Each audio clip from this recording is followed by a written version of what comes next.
dhawaada saaxiibayaal halkani waa Dunida News TV beejkan alaabo waxaan idin kula wadaagi doonaa wararkii ugu dambeeyay iyo dhacdooyinka ka cusub caalamka waxaan idin ka codsanaynaa inaad nagu soo biirtaan beejka inoo follow gareysaan share inoogu sameysaan like-na sidoo kale aad inoo siisaan wixii macluumaad ah ee aad danaynaysaan inaan halkan kaga hadalnana aad inoogu soo qortaan qaybta hoose ee faallada.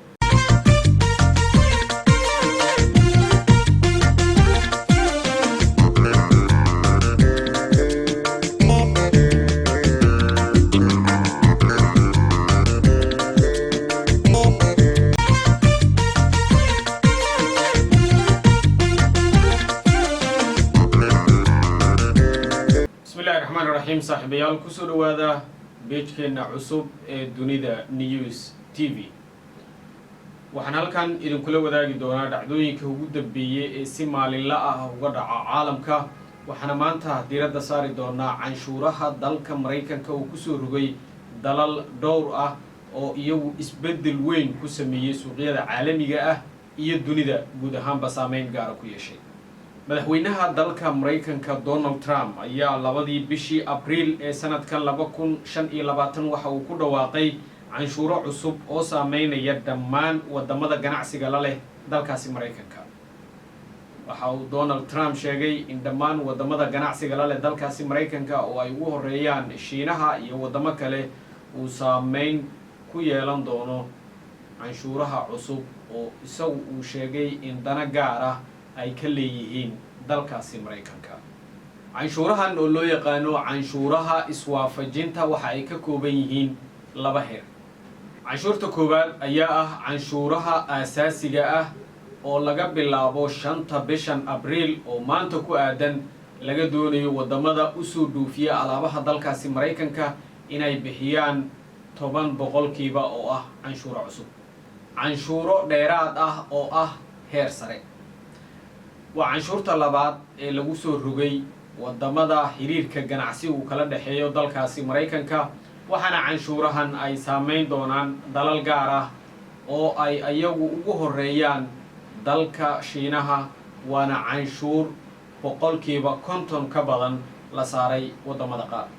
dalka Shiinaha ayaa lagu soo rogay 54% canshuuro ah.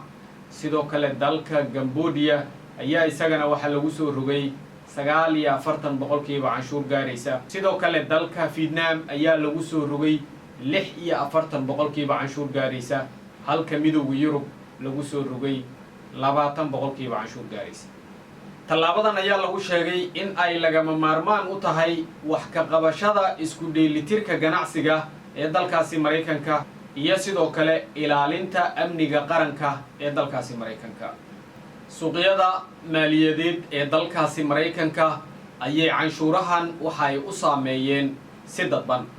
ku dhawaaqista canshuurahan ayaa suuqyada saamiyada ee dalkaasi Mareykanka waxa ay lumiyeen markii lagu dhawaaqay kadib lacag gaaraysa 6.6 trilyan oo dollar. wadamo ay ka mid yihiin Shiinaha iyo midowga Yurub ayaa jawaab celin ka bixiyay canshuurahan lagu soo rogay wadamadooda waxaana ay sheegeen inay jawaab celin sax ah ka bixin doonaan isla markaana badeecadaha ka yimaada dalkaasi Mareykanka ay saari doonaan canshuuro xad dhaaf ah.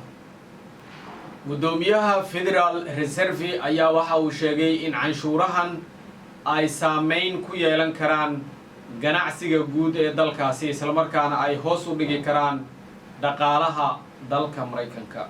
canshuurahan cusub ayaa sidoo kale waxa ay saameeyeen warshado badan oo soo saara gawaarida waxaana jirta in warshado badan ay hakiyeen soo saaristii gaadiidka ee loo dhoofin jiray gudaha dalka Mareykanka. soo dhawaada saaxiibayaal halkani waa Dunida News TV beejkan alaabo waxaan idin kula wadaagi doonaa wararkii ugu dambeeyay iyo dhacdooyinka ka cusub caalamka waxaan idin ka codsanaynaa inaad nagu soo biirtaan beejka inoo follow gareysaan share inoogu sameysaan like-na sidoo kale aad inoo siisaan wixii macluumaad ah ee aad danaynaysaan inaan halkan kaga hadalnana aad inoogu soo qortaan qaybta hoose ee faallada. inta aan mar kale kulmi doonno nabadgelyo.